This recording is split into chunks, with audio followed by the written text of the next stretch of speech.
We are getting our first look at a grand jury subpoena that's shedding new light on the recent FBI raids in Oakland. The U.S. Attorney's Office in Northern California has ordered the city to hand over a trove of documents of interest to investigators.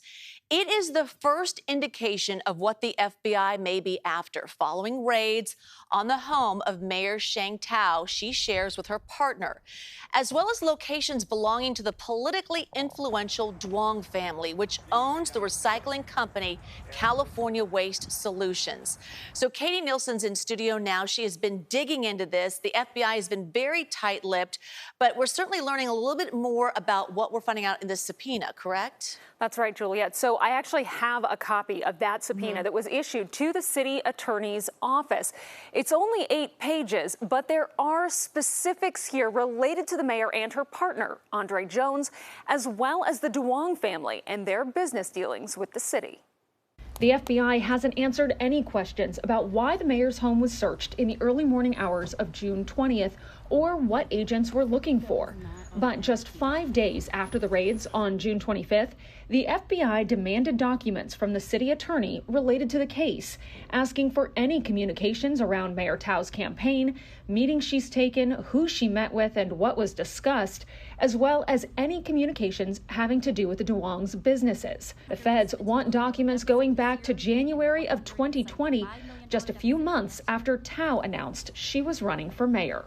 The feds are looking both at the campaign of the mayor as well as conduct that occurred afterwards. Stephen Clark is a former prosecutor and now a criminal defense attorney and says based on the documents the FBI is asking for, he believes this is a pay-to-play investigation, and the FBI is looking for evidence of possible bribery or public corruption. Was there some connection between campaign financial activities and the subsequent conduct of a city official?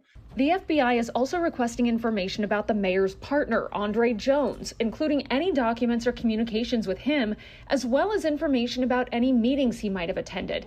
But just last week, in an interview with CBS News Bay Area, Thao denied Jones had any involvement in her administration. And absolutely not.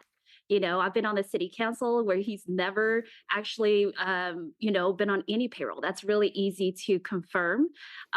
He's hardly even been in my office. And so, there's no truth to that at all. Now, we have reached out to the mayor's office for comment on these subpoenas. They referred us to the city attorney's office. The city attorney's office said it did not have a comment. Yeah, I know, Katie, you've been doing a lot of digging, a lot of our newsroom looking into this, reading that subpoena, trying to get as much information as we can. But the mayor has made statements in the past. So what have we learned from that? So she has. Just one day before the FBI issued the subpoena, she had that fiery press conference where she denied being the subject of any federal investigation. Then again, in that interview you just saw a clip from last week right here on CBS Bay Area, she said the same thing again, that she is not the subject of the FBI investigation. Okay, so let's talk about the Duongs family. And so what we know now is that they did donate to the mayor's campaign, also named in the subpoena. So what is their role in all of this, if we know? So we don't fully know what the role is, but it is worth noting that on this subpoena, item number 1 pertains to California Waste Solutions, which is owned by the Duongs family. That company holds the recycling contract for the city of Oakland.